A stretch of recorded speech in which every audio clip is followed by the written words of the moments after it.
जी नाजरीन, खबरों का रुख करते हैं डेरा गाजी खान की तरफ, जहां से हमारे नुमाइंदे मुजाहिद इकबाल खोसा की रिपोर्ट के मुताबिक डिप्टी कमिश्नर ऑफिस डेरा गाजी खान में clean and green Pakistan index इजलास मुनक्किद हुआ, जिसमें वफाकी वजीर मुमलकत बराए मौसमियाती तब्दीली जरताज गुल और डिप्टी कमिश्नर ताहिर फारूक और दीगर ऑफिसरान ने शिरकत की। जी आपको बताते चले, वफाकी वजीर ममलकत जरताज गुल ने कहा कि क्लीन एंड ग्रीन पाकिस्तान मुहिम के पहले फेज में डेरा गाजी खान समेत मुल्क के 19 अजला को शामिल किया गया है। मुहिम में अवाम को बरह रास्त शामिल करके इलाका को सरसब्ज और शादाब बनाया जाएगा। हर शहरी मोबाइल ऐप के जरिए अपने आप को बतौर clean and green champion registered करा के मुकाबला में हिस्सा ले सकते हैं। सफाई, शजरकारी समेत 5 शोबों में काम किया जाएगा। वफाकी वजीर ममलकत जरताज गुल ने कहा कि बेहतर कारकर्दगी के हामिल जिला और शहरी को वजीर आजम इमरान खान तारीफी असनाद देंगे।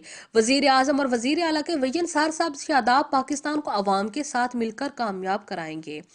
वफाकी वजीर ममलकत जरताज गुल मुहिम का लोगो हमारा शहर हमारी जिम्मेदारी मुकर्रर किया गया। डिप्टी कमिश्नर ताहिर फारूक ने कहा कि सरकारी महकमे, स्टूडेंट एसोसिएशन, पॉलिटिकल ओनरशिप, मसाजिद, मदारिस, तालीमी इदारे, अकलियती इबादत गाहों को मुहिम में शामिल किया जाएगा। माहौल और मौसम दोस्त खूबसूरत पौधे लगाकर जियो टैगिंग के जरिए सरकारी दफातर की हदूद में सफाई मुहिम का आगाज किया जाएगा।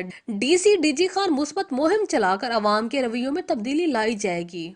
Clean and green Pakistan index का हफ्तावार इजलास मुनक्किद कराकर हदफ पर पेशरफ्त का जायजा लिया जाएगा।